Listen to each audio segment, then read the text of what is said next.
বোনটাকে আমার ৩ ভাই মিলে রেপ করছে। যখন ছোট ছিলাম তখন তো আর সবকিছু নাই, কিন্তু যখন বড় হয়েছি ছোটবেলার কথাগুলি আর কি তখন মানে বেশ মনে পড়ছে এবং কষ্টও দিছে। ছোটবেলা থেকে আমরা শুরু করি, আপনার যতটুকু মনে আছে, কোনো সমস্যা নেই। তো আমার এখনো মনে আছে, মানে আমার জ্ঞান হওয়ার পরে থেকে আমার আব্বার অবস্থা সবসময় সচ্ছলই দেখছি। সচ্ছল মানে কি? সচ্ছল মানে আমাদের টাকা পয়সার কখনো কোনো অভাব ছিল না, নিজেদের বাড়িও ছিল, এখনো আছে। মানে দারিদ্রতা দেখি নাই কখন। ঢাকা শহরে বাড়ি? হ্যাঁ, আমাদের 4টা বাড়ি ছিল। ঢাকা শহরে 4টা বাড়ি ছিল? 4টা বাড়ি ছিল, এখন একটা আছে। আমার আব্বার আবার ওই যে মানে বিক্রি করার একটা ছিল আর কি। এই বাড়িগুলো উনি কি পৈতৃক সম্পত্তি হিসেবে পেয়েছিলেন নাকি নিজে থেকে করেছেন? নিজে এগুলি করছেন। আচ্ছা, নিজে পরিশ্রম দ্বারাই করছেন আর কি। ওই জায়গা জমির ব্যবসা করতো কয়েক বন্ধু মিলে, তারপর সেটা আবার চড়া দামে বিক্রি করতো ওনারা। প্রথমে অল্প দামে কিন্তু পরে আবার চড়া দামে বিক্রি করতো, এইভাবেই আর কি। আচ্ছা। তারপর আমরা 5 ভাই 3 বোন। আমি হচ্ছে 7 নাম্বার, আমার ছোট একটা বোন আছে। আমরা 2 বোন এখন মানে স্কুলে পড়ি একসাথে। তো আমার বোনটা তখন থেকেই আমরা পিটাপিটি, 1 বছরের ছোট বড়, কিন্তু আমার বোনটাকে দেখলে এটা মনে হতো না। আমার বোনটাকে আর কি বেশ বড় মনে হতো। তো ওকে বড় মনে হওয়ার পেছনে কারণটা কি? ও মানে মোটা হয়ে গেছিল অনেক ছোটবেলায়। শরীরে কোনো সমস্যা ছিল? অন্য কোনো সমস্যা? ওর হরমোনের সমস্যা ছিল, এটা তো তখন আমরা বুঝতাম না। আচ্ছা। আর আমার ফ্যামিলি কখনো ডাক্তারও দেখায় নাই, কিন্তু ওর সাথে আমার মানে বোঝা যেত না যে আমরা দুইজন এত মানে কাছাকাছি যে বয়স, তো অনেক ছোট বড় আর কি। ওকে বড় মনে হতো, আপনাকে ছোট মনে হতো? ওকে অনেক বড় মনে হতো। আচ্ছা। তারপর আমরা স্কুলে যাইতাম। আমার বাবা টাকার অভাব নাই, কিন্তু আমাদের কখনো ব্যাগই কিনা দেয় নাই। আমরা ব্যাগ ছাড়া বই নিতাম হাতে করে। আপনাদেরকে বই মানে কিনে দিত না?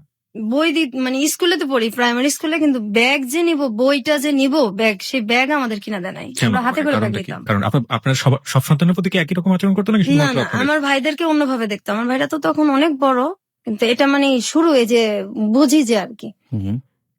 আর একসাথে খাওয়াইতে গেলে সবসময় আব্বা মা ছেলেদেরকে পাশে রেখে বসায় খাওয়াইতো। আমরা বসলে আমাদের 2 বোনকে উঠাই দিত। কেন? আপনারা কখনো জিজ্ঞেস করতেন না যে কেন? হ্যাঁ, জিজ্ঞেস করতাম। কি বলতো? কোনো কিছু বলতো না, যে হিংসা করো কেন আমার ছেলেদের সাথে, এটা বলতো মাঝে মাঝে। তারপরে দেখতাম আমরা। আপনার ভাইরা কোনো প্রতিবাদ করতো না যে না বসে থাকো? কখনোই না, এটা তো মানে বাবা মার মতোই ওনারা। তারপর মানুষ টিফিন নিত, আমরা সেই সকালবেলা 2টা বোন যাইতাম। আমাদের আর্থিক অবস্থা ভালো হতো যে আমাদের টিফিন দেওয়া হতো না। আমার ছোট বোনটা ক্লাসরুমে কাঁদতো, আর স্কুলের মাঠে একটা আম গাছ ছিল, খিদে লাগতো খুব। তো আমি গিয়ে সেই মাঠের মধ্যে বসে বসে কাঁদতাম। সবাই খাইতেছে, আমরা 2 বোন খাইতে পারতেছি না, অথচ আমরা কখনো অভাব দেখি নাই। তো আপনারা কি কখনো প্রতিবাদ করতেন না? কারণ ওই সময়টা তো আসলে এতটা ইমোশনাল। আপনারা যখন বলছেন যে খুবই ছোটবেলায়, তো বাসায় এসে অনেক ঝগড়াঝাটি করতেন না যে কেন টিফিন দাও না বা কি অবস্থা? না, আমরা তো ভয় পেতাম, আমরা বলতে পারতাম না এসব। ভয় পেতেন কেন? আমাদেরকে মারধর ভয় পেতাম। হ্যাঁ, ছোটবেলা থেকে আমরা খুব টর্চারে বড় হয়েছি তো। তখন তো আমরা অনেক ছোট। আমার বোনটাকে যেখানে ভর্তি করার কথা আপনার 1-এ, কি তখন তো বেবি ছিল, প্রাইমারি স্কুল ছিল, সেখানে ওরে ভর্তি করা হয়েছে 2-তে, বড় দেখে। কিন্তু ও যে পারবে কিনা এটা কখনো দেখে নাই। ওকে ভর্তি করে দিল, বাস দিল, একদম ধাম করে ক্লাস হ্যাঁ দিল। তারপর আমরা একসাথে যাইতাম আসতাম। এই যে বৃষ্টি হইতো, তবুও আমাদের কোনো ব্যাগ ছিল না, আমরা 2 বোন ফ্রকের নিচে করে বই আনতাম। আমাদের বই ভিজা যেত, আমরা সে বইটা গ্যাসের চুলায় বসে বসে 2 বোন শুকাইতাম। আমাদের ওই বই ছিল কি হইলো এটা দেখার মতো কেউ ছিল না। আমার বড় বোন ছিল, সেও কখনো আমাদের কেয়ার করে নাই। আর আর যদি গরিব মানুষদের সাথে খেলতাম, যারা আমাদের চাইতে একটু ছিল, তখনও মার খেতাম, অনেক মার খেতাম। আমাদের সবার সাথে। আপনাদের ভাইদের ক্ষেত্রেও কি একই রকম কিছু? হ্যাঁ, আমার ভাইরাই মারতো, আর ভাইদেরকে ওইভাবে দেখতো না। আপনার ভাইয়ের সাথে আপনার বয়সের ডিফারেন্সটা সেই সময় কতটুকু ছিল বা এখনো? আমার একটা ভাই আছে, সেটা হলো আমার বোধহয় 3 বছরের বড়, আর এরপর তো সবই বড়, অনেক বড়। কত বছরের ডিফারেন্স? যেমন আমি যদি মনে করেন আমি 1-এ পড়ি, তখন তারা 7-এ 6-এ পড়ে, এরকম। আচ্ছা, যাই আমরা আরো সামনের দিকে, গল্পের সামনের দিকে যাই। তো যখন এই মারধর গুলো করতো, আপনারা বাবা কিংবা মাকে নিশ্চয়ই বলতেন? ওনাদের সামনেই মারতো, সামনে তো একসাথেই তো, সামনেই মারতো, কখনো কিছু বলতো না। মারার জন্য কোনো কারণ? না না, এই যে খেলতেছি গরিবদের সাথে মারতেছে, বা এই সারাক্ষণ তো মানে এটা করো ওইটা করো, আমাদের 2 সেকেন্ডের জন্য দুইটা বোনরা আমাদের মানে বসতে দিত না। হুম হুম। সারাক্ষণ এটা করো, আর সুযোগ পেলেই আমার ঘাট টিপে দাও, পা টিপে দাও, হাত টিপে দাও, এগুলি চলতো। কি ভাই বলতো যে আমার ভাই ঘাট টিপে বলতো, দাও? হ্যাঁ। আচ্ছা, এটা কি স্পেসিফিকলি কোনো ভাই বলতো নাকি সবাই এরকম? বিশেষ করে এই একজনই বলতো আর কি বেশি, তারপর সবাই ভাবেই ডাকতো আর কি। হুম হুম। এটা একটা উছিলা ছিল, আর একজন সারাক্ষণই এটা করত। তারপর আম, আমি যখন ক্লাস 2-তে পড়ি, আমি খেলতে যাইতাম, কিন্তু আমার বোনটা যাইতো না। ওর উপরটা যে তখন মানে কি গেছে, ও তো আমার চাইতে একটু ছোট। আমি হ্যাঁ 3-তে উঠছি, 2-তে না 3-তে উঠছি। তা আমার বোনটাকে আমি কখনো খেলতে নিতে পারতাম না। আম, আমি কেন নিতে পারতেন না? আমি মানে ও যাইতো না, আর কথাও কম বলতো, অনেক কথা কম বলতো। এমনি চুপচাপ, কিন্তু হঠাৎ করে খুব চুপচাপ হয়ে গেছে। আমরা দুইটা বোন একসাথে শুই, একসাথে বড় হয়েছি আমরা, কিন্তু ওই সময়টা আমার মনে পড়ে এখনো যে ওরে আমি বাইরে হঠাৎ করে নিতে পারতাম না। আপনার ভাই বোন কি একই সাথে খেলাধুলা করেছেন কখনো? না না, আমি আর আমার এই ছোট বোনটা একসাথেই থাকতাম, একসাথেই খেলতাম আমরা দুজন, তো পিঠাপিঠি। তারপর আমি খেলতে যাইতাম, আমার বোনটা দূরে থেকে দেখতো, কিন্তু ও যাইতো না, ওরে আমি নিতে পারতাম না। জিজ্ঞেস করলে কিছু বলতো না। পরে এক সময় আমি বুঝতে পারি আমার বোনটাকে আমার 3 ভাই মিলে রেপ করছে। ওকে, আপনি এটা বুঝলেন, আপনি মানে কখন কিভাবে আপনি এটা বুঝলেন এবং কত বছর বয়স তখন আপনার? আমি তখন ক্লাস 3-তে পড়ি, 4-এ পড়ি। তখন তো কোনো মেয়ের একটা রেপ সম্পর্কে আইডিয়া থাকা উচিত না বা জানেই না। আপনি তো পরবর্তীতে বড় হয়ে এটার জিনিসটাকে হ্যাঁ, বড় মূল্যায়ন হয়ে তো করেছেন, জিনিসটা আমি জানতাম। কিন্তু আপনি তখন কি দেখলেন আসলে? আমার বোন চুপচাপ হয়ে গেছে, আর শুধু বলতো যে আমার ওই জায়গাটা ব্যথা করে। এটাও আমাকে শরীরের বলতো, একটা, আচ্ছা ঠিক আছে। আমার এই জায়গাটা ব্যথা করে। তো আমি তো এই জিনিসটা বুঝতাম না, তো বড় হওয়ার পরে বুঝতে পারছি। তো আপনি তাকে জিজ্ঞেস করেছিলেন যে কে এই কাজটা করেছে? হ্যাঁ, ও এটা আমাকে বলছে। আপনি তখন কি করলেন এটা জানার পর? এটা জানার পর আমি আমার বড় বোনকে বলছি। বড় বোন কি বলল? বিশ্বাস করে নাই, কোনো পাত্তা দেয় নাই কেউ ফ্যামিলিতে। এবং পরবর্তীতে এগুলির শিকার আমিও হয়েছি। এইভাবে আমার বোনটা যখন ওর 10 বছর, এর মধ্যে ও বেশ কয়েকবার রেপের শিকার হয়েছে আমার ভাইদের। এটা ও কি করতো এই এই এই ধরনের ঘটনা ঘটার পরে? আপনি আপনার পরিবারকে বলেননি, আপনি বড় বোনকে বলার পরে আপনি আপনার বাবা মাকে বলেননি? তখন তো আমিও ছোট, জিনিসগুলো তো আমি বড় হওয়ার পরে মানে বেশি বুঝতে পারছি, আমিও তো তখন ছোট। একবার আমি মানে আমার বাবা মাকে বলছি জিনিসটা, আমি নিজেও বুঝি না, যতটুকু বুঝছি আর কি। তো বলছে তোমাদের জন্য কি আমার ছেলে বের করে দেবো, আমার ছেলেদের সাথে হিংসা করে, এই জন্য এরকম কথা বলো, আজে বাজে কথা বানায় বলো। বিশ্বাস করতো না, আর তো তারা শুনতেই চেত না, আমাদেরকে তো পছন্দই করতো না। হয়তো কেন এমন করতে জানি না, আমার তো আপন বাবা মা, আর ভাই বোন তো সবাই আপন। ওই সময় আমাদের পাশে কেউই ছিল না, আমরা 2 বোন একসাথে বড় হয়েছি, অনেক কষ্ট করে বড় হয়েছি, পাশে কেউ ছিল না। তারপর আমার বোনটা এরকম হইতে হইতে কথা বন্ধ করে দিল আস্তে আস্তে। একদমই যখন কথা বন্ধ করে দিত তখন বন্ধই থাকতো কথা। কতদিন বন্ধ থাকতো? 2 মাস 3 মাস বন্ধ থাকতো কথা। অনেক মারলেও কথা বলতো না, কারোর সাথে কথা বলতো? না কারোর সাথে কথা বলতো না। আবার যখন বলতো তখন হয়তো কিছুদিন বলতো, এরপর আবার বন্ধ। তারপর ও হঠাৎ করে বিছানায় প্রস্রাব করতো। এটা ওর একদম আগে ছিল না, তারপর হঠাৎ করে এটা হয়েছে। ওর এই যে মানে ডাক্তার দেখানো দরকার, সেটা কেউ দেখাইতেছে না। তারপর ও চিল্লাচিল্লি করতো, খুব কষ্টে চিল্লাইতো, এগুলি বলতো। সেটার আহ, ওকে সাপোর্ট দেওয়ার মতো তো কেউ ছিল না, আর আমিও ছোট। তারপর ওই যে ভিজা কাঁথা, এগুলির ওইভাবে উল্টায় রাখতো, আবার ওইটার মধ্যে এসে শুতো। এত কেন, শীত। আপনার মা কি করতেন? আমার মা কখনো আমাদের কেয়ার করে নাই। আমরা যদি কষ্ট পাই বলতাম, আমার মা একটাই কথা, আমার ছেলেদের সাথে হিংসা করো, তোমাদেরকে কি ভালোবাসি না, ভালোবাসে কি বড় করতেছি না। বলছে যে এই ভালো, এরা কি ভালোবাসা আপনাদের 2 নজরে দেখতেছেন, আমাদেরকে এত কষ্ট দেন, আমরা কোথায় যাবো, আমাদের তো কেউ নাই। আপনি আমার ভাইদেরকে একভাবে দেখেন, আমাদের 2টা বোনকে একভাবে দেখেন। কিন্তু আমার বড় বোনকে ওনারা এইভাবে বড় করে নাই, আমার বড় বোনকে ওনারা অনেক ভালোবাসা বড় করছে। আমাদের 2 বোনের বেলায় এরকম হয়েছে। তারপর আমার বোনটা যখন ক্লাস 5-এ পড়ে, 5-এ পড়ার পরে একদমই বিছানায়, ও প্যারালাইজ না, কিন্তু বিছানার মধ্যে গোসলও করতে পারে না, হাঁটতেও পারে না, নিজে হাতে খাইতেও পারে না। এখনো ওকে আমার বড় ভাবি খাওয়ায় দেয়, গোসল করায় দেয়।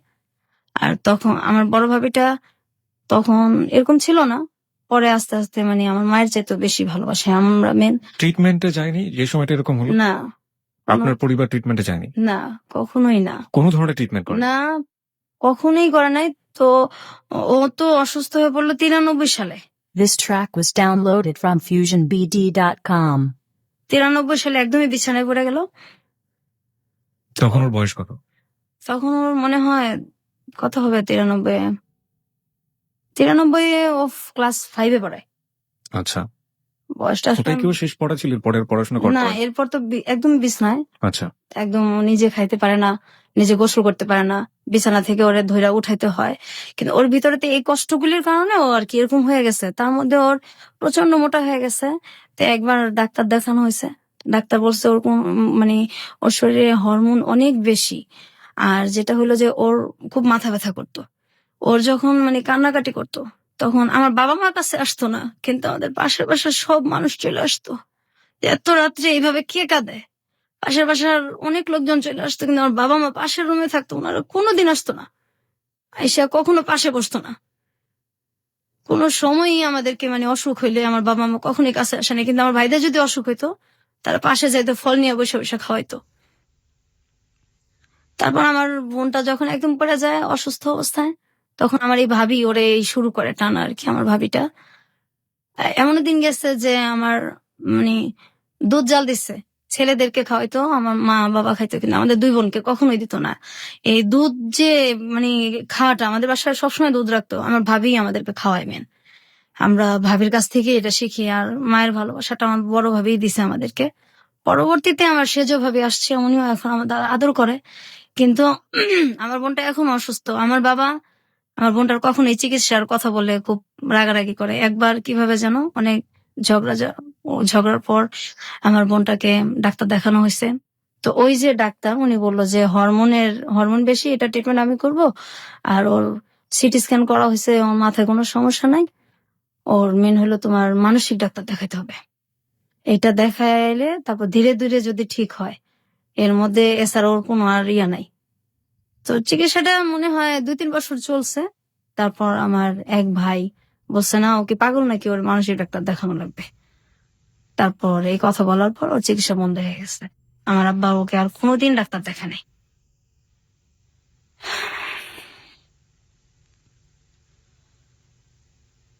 তারপর ও এখনো যদি মাথা ব্যথা করে, এখনো কথা বলে না, 2 মাস 3 মাস কথা বন্ধই থাকে। ওর বয়স কত এখন? এখন ওর বয়সে তো আমার 2 বছরের ছোট, ওর 28-27 এরকম চলে।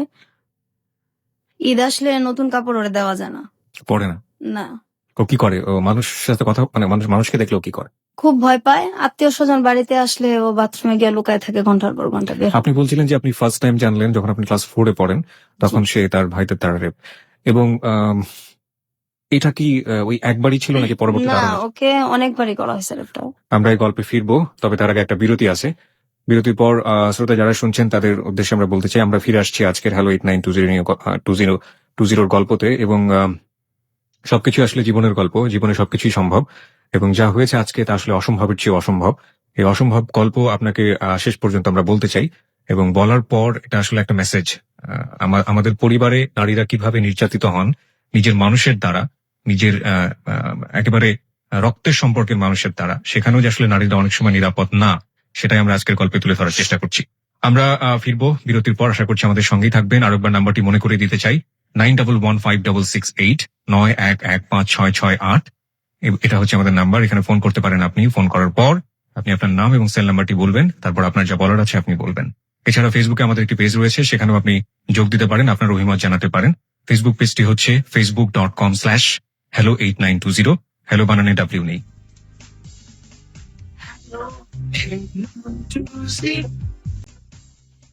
সংবাদের আগে আমরা ছোট করে আবারও ফিরেছি এবং একটু পরেই সংবাদ রয়েছে। আমার মনে হয় যে আপনি বোধহয় একটু নার্ভাস ফিল করছেন বিথি। আসলে কি একটু নার্ভাস? শরীরটাও আপনার তেমন একটা ভালো না, আপনি বোধহয় একটু নার্ভাস ফিল করছেন। নার্ভাস ফিল করার আসলে কিছু নেই। আমরা মনে করি সবচাইতে জীবনে ঘটে যাওয়া ঘটনাগুলো, আপনি আজকে বয়স যদি আমি ভুল করে না থাকি, যেহেতু আপনার বোনের চেয়ে 2 বছরের বড়, 30-এর কাছাকাছি আপনার বয়স। 30 বছর ধরে আপনি যে কষ্টটা বয়ে চলেছেন, এবং সেই কষ্টগুলো আজকে আপনি আমাদের এবিসি লাখো শ্রোতার কাছে ভাগাভাগি করতে এসেছেন। নিশ্চয়ই আপনার একটি উদ্দেশ্য আছে, সেটা আমরা অনুষ্ঠানের শেষের দিকে জানবো। এবং এই যে এত কষ্ট করে বুকের মধ্যে লালন করে চলেছেন, এবং এমন কষ্ট যেটা আসলে কার কার কাছে কি আপনি আপিল করবেন, কার বিরুদ্ধে আপনি আপিল করবেন? আপনার জি, আপনার অনুভূতিগুলো কি ঠিক এরকম না যে ভাইয়েদের কাছ থেকে আপনি আপনার বোনের কথা বলছিলেন, আপনার নিজের ক্ষেত্রেও কি এরকম ঘটেছে? অবশ্যই। একই বয়সে আপনার আপনার ক্ষেত্রে এরকম ঘটেছে? হ্যাঁ, আমার একই বয়স হয়েছে, আবার আমার পরেও হয়েছে, কিন্তু পরে ওর হয় নাই আর কি। হুম। তো আমি যখন টুতে পড়ি, তখন আমার ভাই একটা আমাকে ডাক দিয়ে বলতেছে যে এই ঘরে আসো, ওই এক গ্লাস পানি দিয়ে যাও। তো ছোটবেলা থেকেই খুব ভয় পাইতাম। কোন ভাই আপনার? এটা আমার সেজো ভাই, একজন? একজন আর কি। তো ডাক দিতেছে, তো আমি গেছি পানি নিতে। তারপর এটা তো আসলে তখন বুঝি নাই, বড় হয়ে বুঝতে পারছি। তখন আপনি ক্লাস 2 তে পড়েন। টুতে পড়ি। তারপর আমি উম, পানি দিতে যাওয়ার পর আমার ভাই আর কি দরজা আটকা দেয়, জানলা আটকা দেয়, আমার মুখ চাপা ধরে, এবং তার দ্বারা আমি রেপ হই আর কি। তো এটা আমি বাসায় জানাইছি, ওই সেম কথাই। কোনো ব্যবস্থা নেওয়া হতো না বাবা না, মার কাছ থেকে? এটা ছেলেদেরকে জিজ্ঞাসা করা হতো না, ওটা আমাদেরই ধমকানো হতো। আপনার ভাইয়ের বয়স তখন কত ছিল? আমার ভাইটা একদম যদি কমও হয় 7-8 তো পড়ে। আচ্ছা, 7-6। মানসিকভাবে অসুস্থ ছিল কি আপনার না, ভাই? কখনোই না, ওরকম কোনো সিমটমই তাদের নাই। এমনি পাড়ার লোকজন, আপনারা যে পাড়ায় বসবাস করতেন, তারা আপনার ভাইদেরকে কিভাবে চিনতো, মানে কেমন মানুষ হিসেবে চিনতো? আসলে আমাদেরকে তো বাহিরে কম যাইতে দিত, খেলতেও কম দিত। আপনাদের দুই বোনকেই? হ্যাঁ, খেলতেও কম দিত, বাইরে যাইতে দিত কম। তারপর আমি যখন এরকম হয়েছি, হওয়ার পরে আমি কিছুদিন স্কুল যেতে পারি নাই। তো আমি খুব কান্নাকাটি করতেছি, মানে আমি কি বলবো, কাকে বলবো, তা আমি বাসাতে বলছি, এই কথা শুনছি, স্কুল যাইতে পারি নাই। এই যে যাই নাই, এর জন্য অনেক মারধর করা হয়েছে আমার। আমি স্কুল কেন যাই নাই, আমাদের যদি একটু খারাপ লাগতো আমরা স্কুল বন্ধ দিতে পারতাম না। তারপর আমার বোন যদি পড়তে না চাইতো, যে একদিন খারাপ লাগতেছে, পড়তে পারতেছে না, ওরে মানে ফ্ল্যাটের ওই মাথা থেকে একদম এই মাথা পর্যন্ত আমাদের মানে পড়ার ঘরটা চুলের টাইনা টাইনা তারপর হেঁচড়ে নিয়ে আসা কে হয়েছে। করতো এটা? এটা আমার মেজবাই করতো, এটা আমাদের স্যারের সামনেই করতো। আচ্ছা, আমরা গল্পের বাকিগুলো শুনতে চাই সংবাদের পর। রাত 12টার সংবাদের পর আমরা আসলে এই গল্পের শাখা প্রশাখা সবগুলোই জানার চেষ্টা করবো। আশা করছি আমাদের সঙ্গেই থাকবেন। সংবাদ পর্যন্ত অপেক্ষা করুন, তারপরে গল্পের মূল জায়গাগুলোতে আমরা যাব। হ্যালো 8920, আপনি শুনছেন এবিসি রেডিও FM 89.2। আশা করছি সাথেই থাকবেন।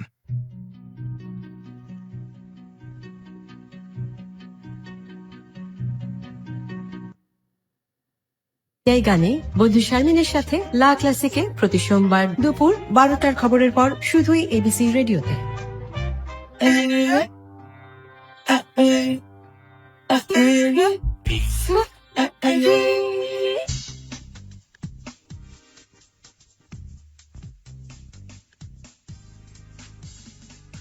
Hello, 8920. Hello, 8920. আরো একবার স্বাগত হ্যালো 8920-তে। সংবাদের পর আমরা ফিরে এসেছি আমাদের অতিথি নিয়ে। আজকে আমাদের সঙ্গে আছেন বিথি তার ছদ্মনাম বলবো আমরা আসলে গল্পের প্রয়োজনে ব্যবহার করছি। তিনি তার নিজের নামটাকে গোপন করেছেন, এবং আমরা আরো একবার বলে নিতে চাই, আজকের এই গল্পটি একটি বাস্তব গল্প, জীবনে ঘটে যাওয়া গল্প। এবং আমরা মনে করি যে কোনো সমস্যাই সেটা সমস্যাই থেকে যায় যদি সেটা গোপন রাখা হয়। এবং আসলে আমি বিথিকে শেষের দিকে জানতে চাইবো যে আসলে 30 বছর ধরে যে দুঃখটা আপনি গোপন করে রেখেছেন, সেটা আপনি কেন আজকে আমাদের সাথে শেয়ার করতে আসলেন, এবং শেয়ার করলে যেটা সমাধান হয়ে যাবে ঠিক তা না। তারপরেও তিনি আমাদের কাছে এসেছেন, কারণ আমরা বিশ্বাস করি হ্যালো 8920 হচ্ছে মন খুলে কথা বলার প্ল্যাটফর্ম। জীবনের যে কোনো গল্প সেখানে বলা যেতে পারে। বিথি, আমরা সংবাদের বিরতিতে যাওয়ার আগে আপনার কাছ থেকে জানছিলাম যে কিভাবে আপনারা ফ্যামিলিতে অ্যাবিউজ হয়েছেন, এবং আপনার ভাইরা যেটা করেছে, এবং আপনার বাবা মা সেখানে কোনো ধরনের কোনো ভূমিকাই নেয়নি। আপনি আপনার জি। বোনের কথা বলছিলেন, আপনার বোন। তা আমার বোন তো এই যে এরকম হলো, তারপর আমার বাবা মা তো কোনো কেয়ারই নাই, অসুস্থ হয়ে পড়লো। কিছুদিন ওর চিকিৎসা চলার পর আমার ভাইটা যখন বললো, তখন তো চিকিৎসা বন্ধ হয়ে গেছে। বন্ধ হয়ে যাওয়ার পরে তো মানে আমিও এটা নিয়ে অনেক ঝগড়া করছি, আমার ভাবিরা করছে।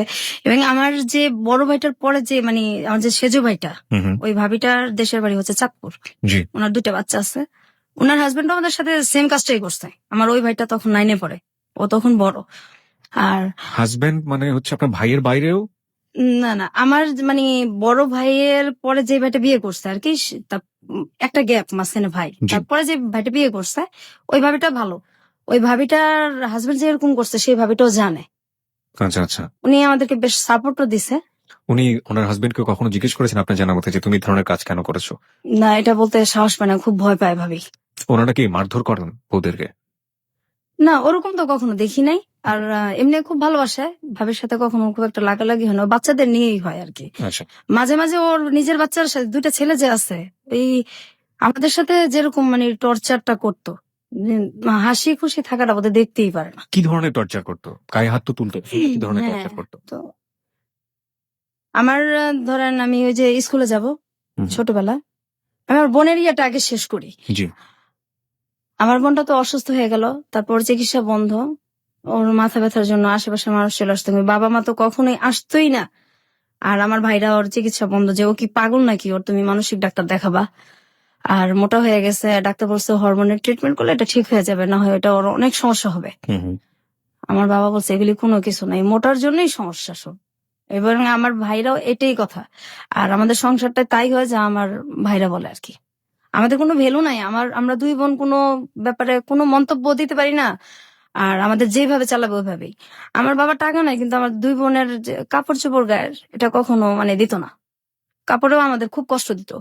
আর আমাদের কোথাও যে চিড়িয়াখানা বা বাচ্চাদের যে ঘোরার যে জায়গাগুলি, হুম হুম। ঈদ আসতো বা এমনিতে আমাদের কোথাও কেউ নিয়ে যায় নাই কোনোদিন। আমার আব্বাও না। আমরা এগুলি ছোটবেলা দেখি নাই চোখে, কখনোই না। ঢাকা থেকে এগুলি আমরা কখনোই দেখি নাই।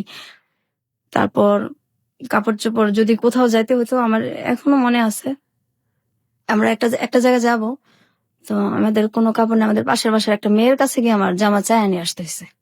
অথচ আমার আব্বার কিন্তু টাকা আছে, কিন্তু কাপড় চোপড় এত কষ্ট দিত যে মানুষের কাছে গিয়ে আমাদের টাকা চায়, কাপড় চায় নিয়ে আসতে হইতো। অসুখ হলে ডাক্তারও দেখাইতো না।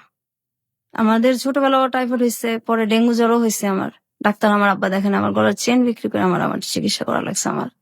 আমার ছোট বোনেরও সেম অবস্থায়, ওর মাঝে মাঝে পা ফুলে যায়, একদম পা ফুলে গাল টাল ফুলে যায়, খুব কান্নাকাটি করে। আমার আব্বার কোনো খারাপই লাগে না। আর আমার আব্বার কিন্তু একটু বাইরের মহিলাদের প্রতিও আছে, দুর্বলতা। দুর্বলতা আছে, আসা যাওয়াও আছে। আমরা যখন খুব ছোট, আমার মা আর আব্বা দুজনেই কিন্তু মানে মরিদ হয়েছিল। আমাদের বাসায় গান হইতো, পীরের মুরিদ। পীরের মরিদ, গান বাজনা হইতো। আমরা এটা পছন্দ করতাম না। তখন খুব আমার মা মানে কোনো কিছু নিয়ে যদি রিয়াক্ট করতাম, খুব গালাগালি করতো। আব্বাও সেম, আর ভাইরা তো আছেই। আমাদের বাসায় অনেক লোকজন আসা যাওয়া করতো, এটা আমরা কখনোই পছন্দ করতাম না।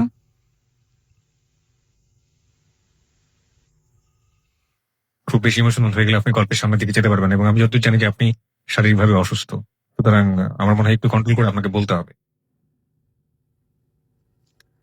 আমি আমি আর আমার ছোট বোন, আমার বোনটা যখন 6-এ পড়ার বয়স, ও তো 5-এ পড়া আর যাইতে পারলো না, একদম অফ। এর মাঝে তো আমি আগেই বলছি যে আমিও রেপ হয়েছি। হুম হুম, তারপর আমি যখন, আমার বোনটা অসুস্থ শুয়ে আছে, আমার মাকে আর কি একটা ছেলে ধর্মের মা ডাকে। তো উনি আমাদের বাসায় আসে অনেক রাত্রে। হুম হুম, আমাদের বাড়িটা ছিল অর্ধেক দোতলা অর্ধেক একতলা। আমি আর আমার বোনটা যে রুমে শুইতাম, তার পাশে আমার আব্বা আম্মার রুম ছিল, তারপরে ছিল বাথরুমটা। তো ওই লোকটা রাত্রে মানে আসে আমাদের বাসায়। আসার পরে আমার আব্বা আর মা আমার ভাইদের সাথে ওরে শুইতে না দিয়ে, আমাদের কিন্তু জায়গা আছে, ড্রয়িং রুম আছে, আমাদের রুমে পাঠিয়ে দিছে আমাদের সাথে শোয়ার জন্য। তো আমি উঠে গিয়া বলছি যে আমাদের এত জায়গা আছে, উনি আমাদের সাথে কেন শোবে? তখন বলছে ওখানে শুলে সমস্যা কি, তোমার ভাই না? ভাই বলে কিছু না, ভাই শব্দ তো ঘৃণা করি ছোটবেলা থেকেই, ভাই নামটাই ঘৃণা করি আমরা। ভাই আবার কি, ভাই বলে কিছু নাই। তারপর ওই লোকরা আমাদের সাথে শোবে। পড়ে আমরা কি করবো, আমরা 2 বোন সারা রাত একসাথে না ঘুমায় বসে আছি, আর ওই লোকটা আমাদের বিছানার মধ্যে শুয়ে আছে।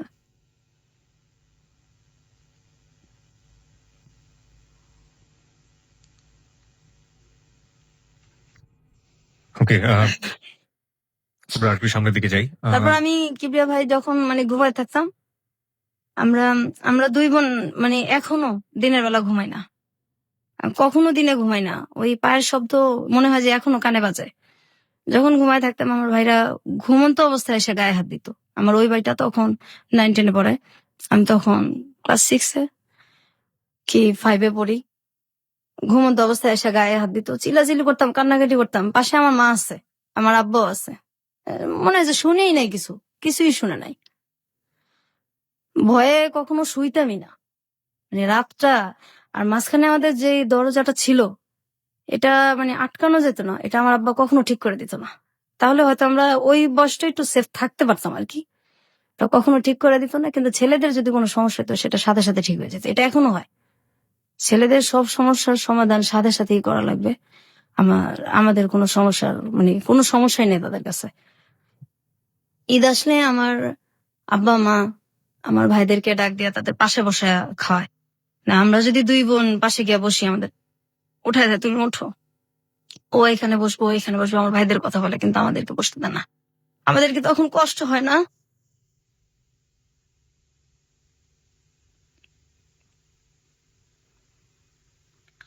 আমি সবসময় বলতাম যে আমরা কি মানে আপনাদের সন্তান না?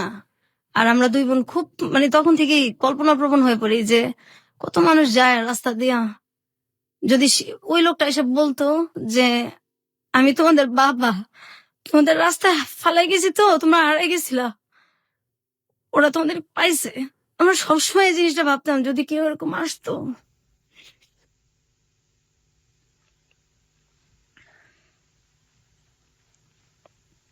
আমি যখন ক্লাস 5 পড়ি, আমি স্কুল থেকে আসলাম, আমার তখন রেজাল্ট বের হয়েছে। আমি বাসায় এসে দেখি আমার যে আমার বড় ভাইটার বয়স তখন সম্ভবত 30-35 কাছাকাছি। আমি তখন ক্লাস 5 পরীক্ষা দিয়ে আসলাম, ফাইনাল রেজাল্ট নিয়ে আসছি বাসায়। আমি এসে দেখি একটা আমার বড় ভাইয়ের মতো কি তার সাথে একটু বড় এরকম একটা লোকেশন, আমার বিয়ে ঠিকঠাক, আমার বিয়ে দিয়ে দিবে। মানে আমি তো খুব কান্নাকাটি করতেছি, আমার ছোট বোন, আমরা অনেক কান্নাকাটি করতেছি। আমার দুইটা মামাতো ভাই, ওরা বলতেছে এটা কেমন কথা, এত বয়স্ক লোকের সাথে আর ও পড়ে, কিসের অভাবটা কি যে ওরা বিয়ে দিয়ে দিবে। আমি আমার বাবার পায়ে ধরে কান্নাকাটি করছি, আমার বিয়ে দেন না, আমার পড়ান, আমি যখন বড় হব আমি আমার পড়ার খরচ গুলি আপনার আমি দিয়ে দিব, তো আমার বিয়ে দেন, আমি পড়তে চাই।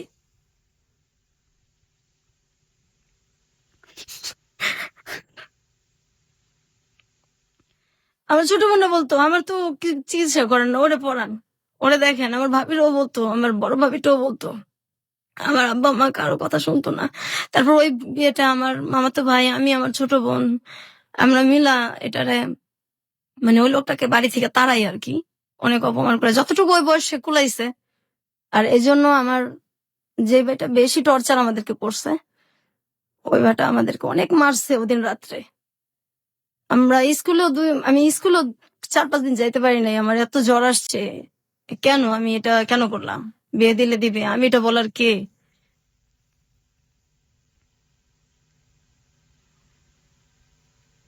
তারপর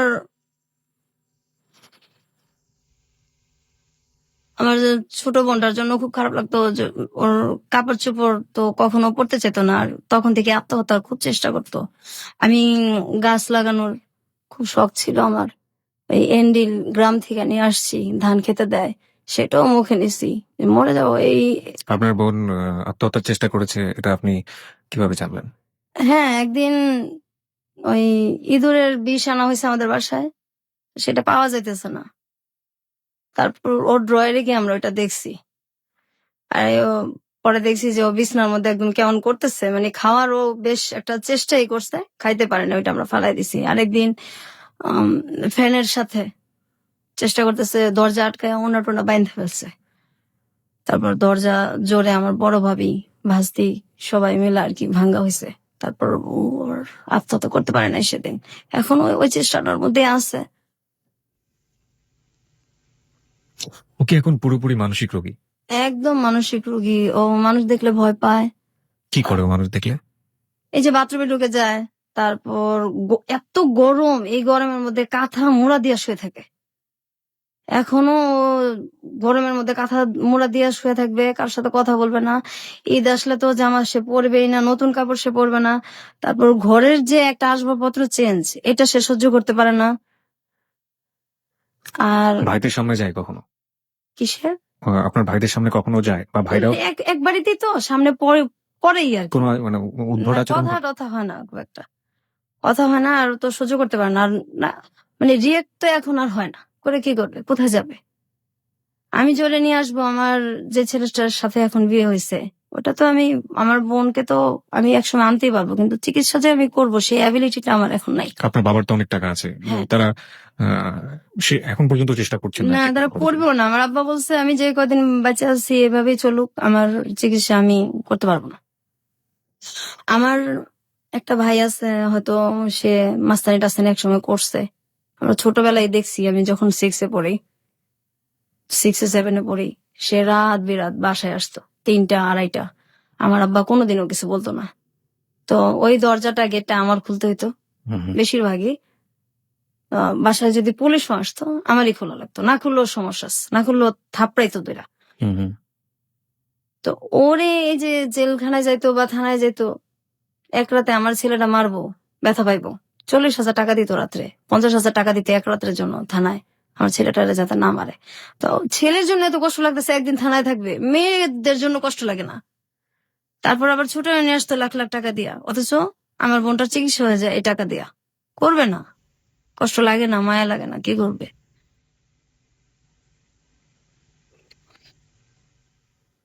আমার মাও এরকমই ছিল, মা বাবা দুইজনই ছেলেদের প্রতি দুর্বল।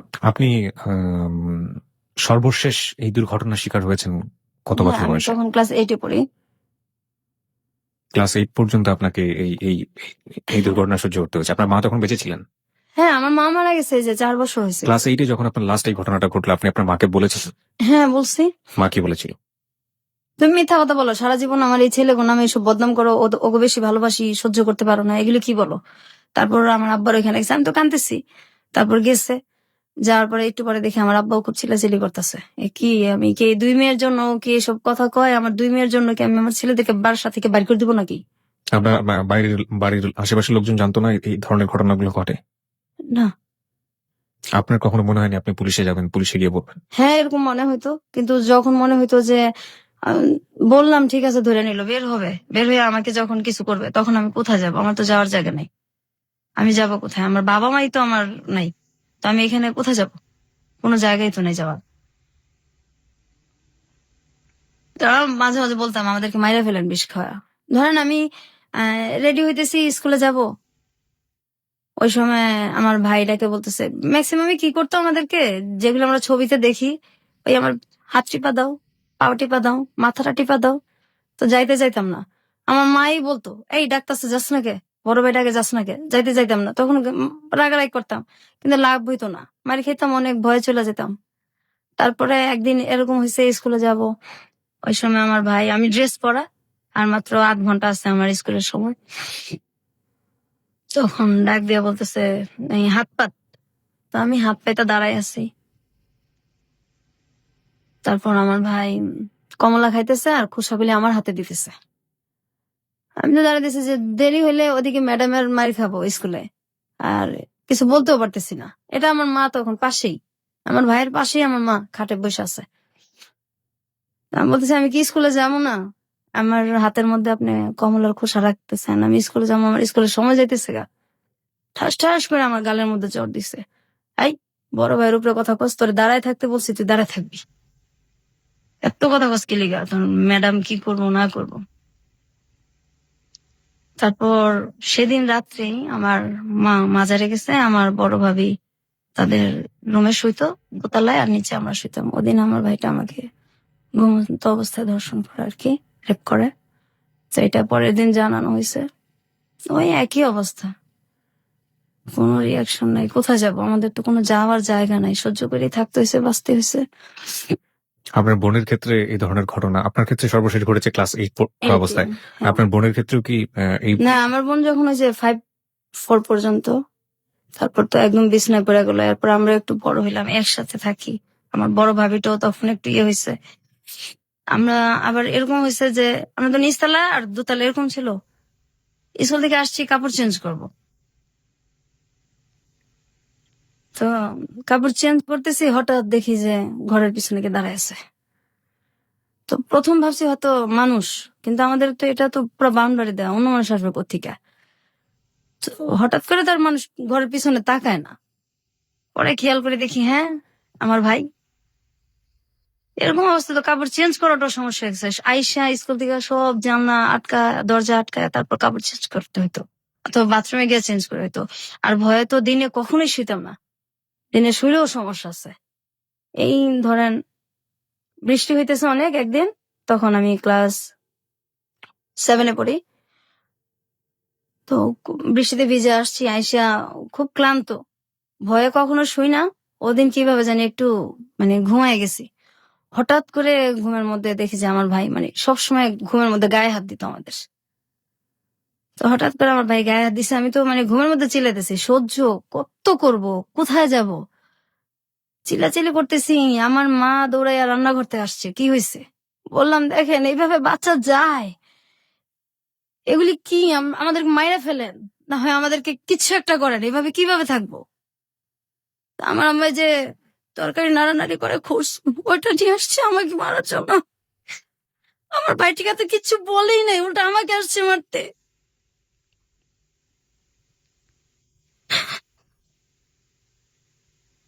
This track was downloaded from FusionBD.com.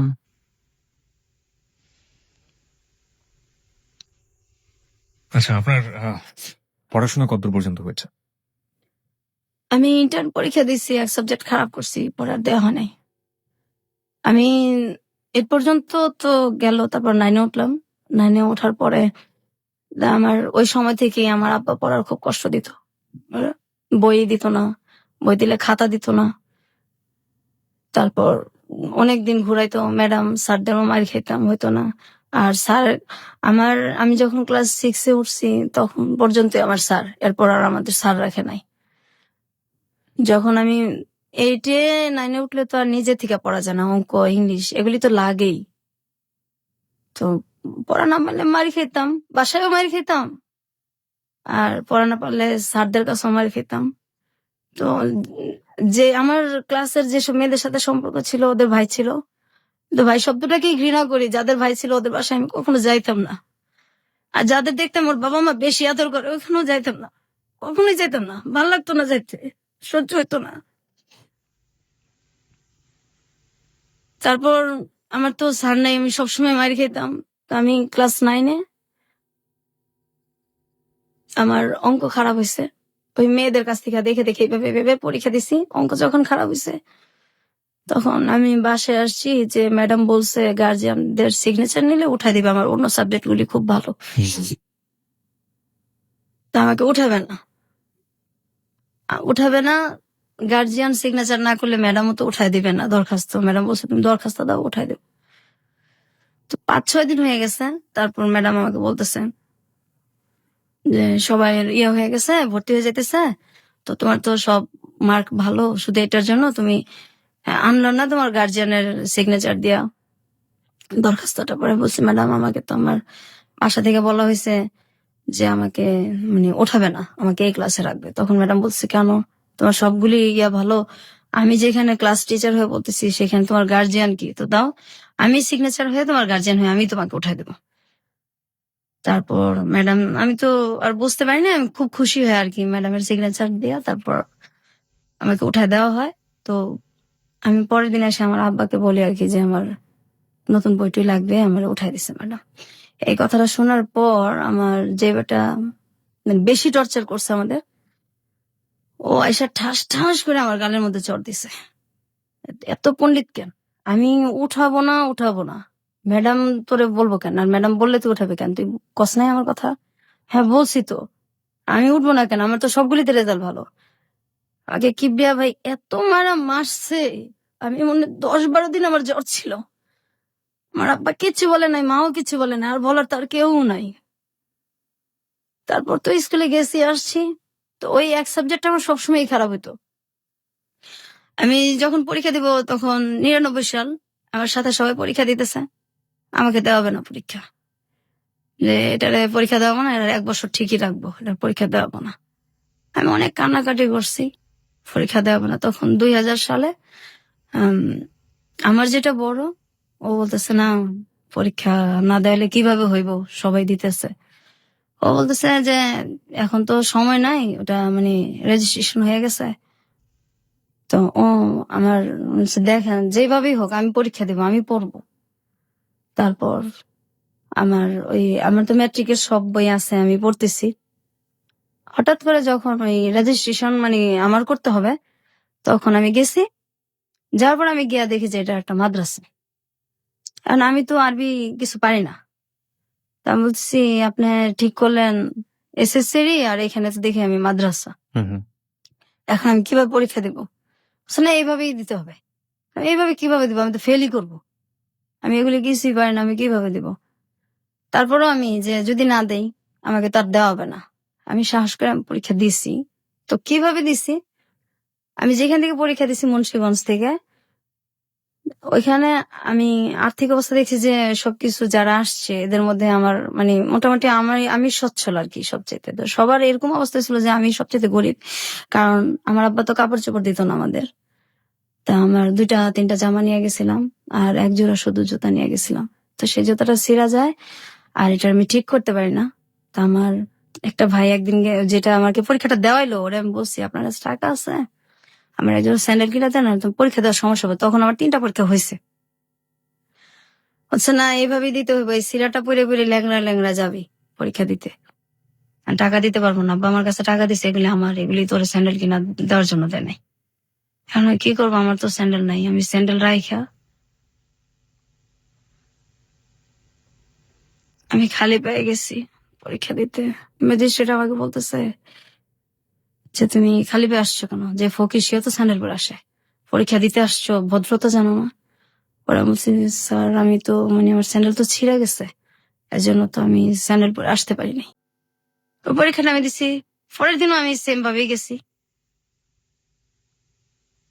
তখন ম্যাজিস্ট্রেট আমার সাথে খুব খারাপ ব্যবহার করছে, যে এটা কি তুমি স্যান্ডেল পরে আসবা না, পরীক্ষা দিতে আসছো, এটা কোনো কথা হইলো? আমি খুব কান্নাকাটি করছি। তারপর আমি অন্য মানুষের কাছে চাইয়া, তারপর মানুষের কাছ থেকে স্যান্ডেল চাইয়া নিয়ে আমি পরীক্ষা দিছি। আমার ওইখানে জামার অনেক কষ্ট করছে আমি। আমার বাসা থেকে কেউ যায় নাই, আর আমি একা, অজানা অচেনা একটা গ্রামে আমি একদম একা, কাউরে আমি চিনি না, শুধু পরীক্ষা দিয়ে যে বাসাটা থাকা এদের সাথে পরিচয় যে হয়েছে, আর কাউরে চিনি না, কিছু চিনি না আমি। তো আমার বাসা থেকে কেউ যায় না বিধায় গার্জিয়ান না গেলে তো কোথাও কারো ভ্যালুই থাকে না। 7 দিন একাধারে শুধু ডাল দিয়ে ভাত খাওয়াইছে, আমার অনেক কষ্ট হয়েছে। আমার গার্জিয়ান নাই দেখে ওরা যেখানে জুতা রাখতো তার পাশে আমার শুইতে দিছে, আমি সেইখানে শুয়েছি, তবু আমি পরীক্ষা দিব। ওদের জুতার সাইডে আমি শুয়েছি, আর ওরা সবাই ঘাটে শুয়েছে। অন্য যেসব মেয়েদের গার্জিয়ান যেত ওদেরকে ভালো জায়গায় থাকতে দিচ্ছে, শুইতে দিচ্ছে। আমার গার্জিয়ান জানে আমার ভ্যালু নাই, আমার ওইখানে কেউ আমার দেখতে যায় নাই, কখনোই যায় নাই। ওদের স্যান্ডেলের জায়গায় আমি শুয়ে শুয়ে পরীক্ষা দিছি আর কাঁদছি। তারপর আমি পাশ করছি। আমি বলছি, আব্বা আমি কিন্তু পড়বো, আমার আপনি কষ্ট করে পড়াবেন, আমি পড়বো। এখন বলছে ঠিক আছে পড়ো। আমি খুব খুশি, কিন্তু আমার কলেজে ভর্তি করে না, কলেজে ভর্তি হওয়ার টাকাও দেয় না। আমি অনেক কষ্ট করে সব জায়গায় ভর্তির ডেট শেষ, অনেক কান্নাকাটি করে আমার আব্বুর কাছে, অনেক পায়ে ধইরা তারপর আমি ভর্তি হয়েছি। ভর্তি হওয়ার পর এখন আমার বই কিনা দেয় না, আমি বই ছাড়া কিভাবে পড়বো? তারপরে অনেক কষ্ট করে পড়তেছি, যখন সবাই চলে যেত, ছুটি হয়ে যেত, ক্লাস যার যার এক এক সময় এক একজনের ক্লাস শেষ, যখন পুরা কলেজটা ফাঁকা হয়ে যেত, তখন আমি লাইব্রেরিতে যাইতাম। লাইব্রেরির স্যারের হাত ধরে কাঁদতাম যে স্যার আমি খুব গরিব মানুষ, সব শেষ হয়ে গেলে আমার আপনি একটু নোট করতে দিবেন, আমার তো বই নেই। আমার তখন মাত্র 6টা বয়স দিল। স্যার বাকি বইগুলো আমি প্রত্যেকদিন এসে নোট করে করে নিয়ে যাব, আমার আপনি একটু সময় দিবেন। স্যার বলছে ঠিক আছে তুমি নোট করে নিয়ে যাও। সবাই চলে যেত, তারপর আমি সন্ধ্যার সময় বাসায় আসতাম, এই নোট করে করে আমি পরীক্ষা দিছি। আমি একটা সাবজেক্ট খারাপ করছি, আমি অনেক কানাকাটি করছি, পরে আমার আর পরীক্ষাই দেওয়া নেই আমার আব্বা।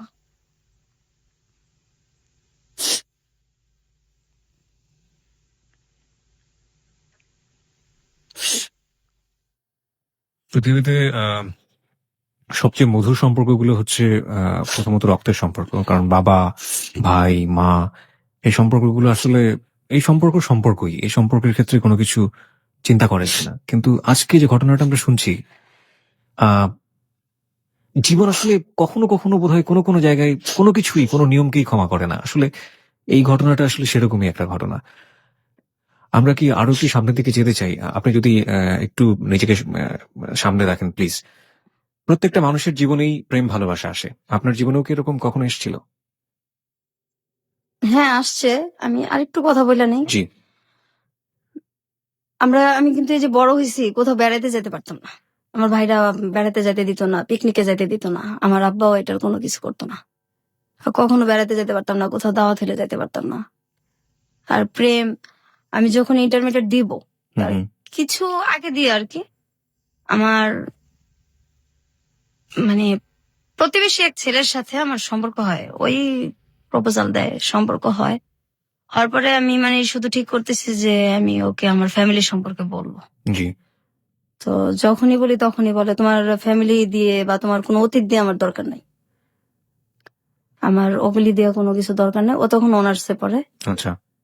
তা আমি আমার ফ্যামিলিতে জানাবো। ও অনেক গরিব ছিল, হুম হুম। আমাদের ফ্যামিলির তুলনায়। এখন আমার ফ্যামিলির ভিতরে কি এটা তো আর ও জানে না, জি। বাইরে থেকে তো বড় লোকই। হুম হুম। ও সবসময় বলতো যে আমি তোমার সাথে কোর্ট ম্যারেজ করবো, তোমার ফ্যামিলিতে বললে তো আমাকে বিয়ে দিবে না। পরে আমি বলছি, না, আমি রাজি করাবো। তো আমার আমার কিছু কথা আছে, এটা তুমি শোনো, তারপর ভালো লাগলে সম্পর্ক আগায়। বলছে না, পরে। তো এই শুনে না যখনই বলতে চাই যে আমার একটু একটু টাচ দেই, কিন্তু ওই যে যে জিনিসগুলি, জি। ওগুলি সুযোগটা হয় না। আর আমিও বলার যে ইয়াটা মনের, ওইটাও আমি সঞ্চয় ওই তখন সাহসটাও পান না। পাই না। যে আমি তো একা, যদি ও চলে যায় তো আমি তো এরপরে তো একদমই একা হয়ে যাব। কত বছরের সম্পর্ক ছিল ওর সাথে? 2 বছর। ওকে। তারপর একটা সময় আমার তখন এই আমার আব্বা তো পড়াবেও না, বিয়েও দিবে না। তারপর ওরে আমি ওই সময়টায় ওর সাথে যখন আমার সম্পর্কটা প্রায় 2 বছর কাছাকাছি, ওরও অনার্স শেষ হয়ে আসছে, শেষ পরীক্ষা দিছে অনার্স। তখন ওকে আমি বলছি যে তোর সাথে কিছু কথা আছে, আজকে আমার কথা শুনতেই হবে। তা বলছে ঠিক আছে, শুনবো। ওই সময় আমার একটা ভাই মানে যে কোনো কারণবশত আর কি একটু জেলখানায় যায় আর কি। ওই ভাইটার আমরা কখনো দেখতে পাই না, ওই তো সেম ভাই, হুম হুম। আমার ওই ভাইরাই। ওইটা নিয়ে আমার কোনো মাথা ব্যথাও নাই, কিন্তু এটাও ও জানে আর কি, আমাদের একই এলাকায় যেহেতু ও জানে। জানার পরে তো আমি বলছি যে এই জিনিসটা নিয়েও কথা বলবো আর আমার ফ্যামিলি সম্পর্কে কথা বলবো। আর ও ঠিক করছে, ওর বাবা মাকে পাঠাবে আমাদের বাসায়। ফ্যামিলি সম্পর্কে কথা বলবেন মানে আপনি যে ভায়োলেন্সের শিকার হয়েছেন আপনার ভাইদের দ্বারা জি। লম্বা একটা সময়, এটা আপনি বলতে চাচ্ছিলেন এটা না? আমি বলতে চাইতেছি। কিন্তু আপনি সুযোগ পাচ্ছিলেন না। না, আমি সুযোগ পাইতেছি না, আর ও শুনতে চাইতেছে না। আর দেখা তো আমি 4 মাস 5 মাস পর করতাম, আচ্ছা এত আচ্ছা। তাড়াতাড়ি দেখা করতাম না। তারপর ওকে আমি একদিন, আর আমি দেখাও করতাম ওর সাথে, যে জায়গায় আমি বলতাম ওই জায়গায়। ওর ইচ্ছা মতো আমি দেখা করতাম না, কারণ আমি তো ছেলেদের বিশ্বাস করতেন? বিশ্বাসই করি না। আর ওর সাথে সম্পর্কটা আমার সহজে হয় না, অনেকদিনই লাগছে। তারপর ওকে আমি বলছি যে তুমি যে আমার কথা শোনো না, এখন আমি আমার একটা কথা বলবো, তারপর তুমি দেখো কি করবা। আর ওই সময় কিন্তু এই যে আমার অনেক বিয়ের প্রপোজাল আসতো, আমি শুধু ওর জন্য সব বাদ দিছি। অনেক ভালো ভালো ছেলের প্রপোজাল আসতো, হুম হুম। ওর জন্য সব বাদ দিছি। আমার ভাবিকে দিয়ে আমি আমি বললেই রাখছি আমার ভাবিকে যে আমি এরকম একটা ছেলের পছন্দ করি। আমার ভাবিকে দেখাইছি, আমার ছোট বোনকে দেখাইছি, আমার 2 ভাবিকেই দেখাইছি। তা তারপর আমার বড় ভাবি মেন দেখছে বেশি, বলছে না অসুবিধা নাই, শিক্ষিত আছে, গরিব দেখে কি হইছে, আমরা একটা কিছু করে দেবো না। আর এভাবে আপনি কতদিন বাঁচবেন, এভাবে তো বাঁচা যায় না, বের তো হইতে হবে। হুম হুম। তারপর ওকে আমি বলছি, বলার পরে ও হঠাৎ করে আমাকে বলতেছে যে বলছেন মানে কি আপনি আপনার আমার যে লাইফে যে আমার ভাইদের দ্বারা যে আমরা নির্যাতিত হয়েছি আর কি, এই জিনিসটাই মেন আমার বলার। নির্যাতিত শব্দটা আসলে এখানে যায় না, এর চেয়ে বড় কিছু বলা উচিত। আমরা ঠিক জানি না শব্দটা আসলে কি হবে। ওকে, আপনি রেপের ঘটনাগুলো আপনি তাকে খুলে বলেছেন। হ্যাঁ, আমি এবং এগুলি আপনার সব বলছি। এবং আপনার সহ আপনার বোনেরও ব্যাপারটা আপনি বলেছেন। পুরো ফ্যামিলিটা সম্পর্কে আমি ওরা টাচ দিছি যে বাইরে থেকে তো তুমি দেখো, এই তো বিয়ে হইলে কিন্তু আমার এটা না বললে তোমার এখনই আমি বলি, যাতে আমি তো এটা কখনো না কখন বলবোই, তোমার কাছে তো এটা আমি গোপন রাখবো না, যার সাথে আমার বিয়ে হোক। তো এই হলো। হুম। তা আমি যে ওর জন্য যে ছেলেগুলিকে মানে বিয়ে করি নাই, হুম। যখন আমার বিয়ের প্রপোজাল আসছে এটাও জানে, এবং ও 2-1টাকে দেখছো।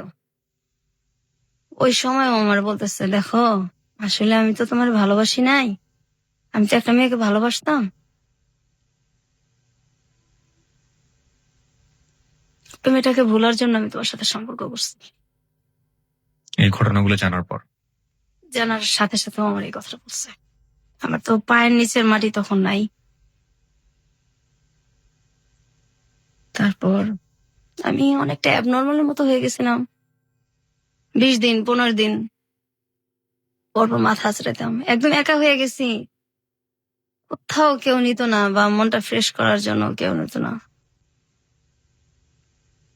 তারপর হঠাৎ করে আমার এখন যার সাথে বিয়ে হয়েছে আর কি, এর অনেক বছর পরেই, প্রায় 5-6 বছর পরে, 7-8 বছর পরে, আমি মানে এই যে আমি কষ্টটা করলাম, আমার আব্বা আমাকে আর পড়ায়ও না, আমি তো তখন ইন্টার এক সাবজেক্ট খারাপ করে আর দেওয়া হইলো না, আর ওর সাথে এটা হইলো। তাহলে প্রায় 1 বছরের মতো আমি একদম চুপচাপ।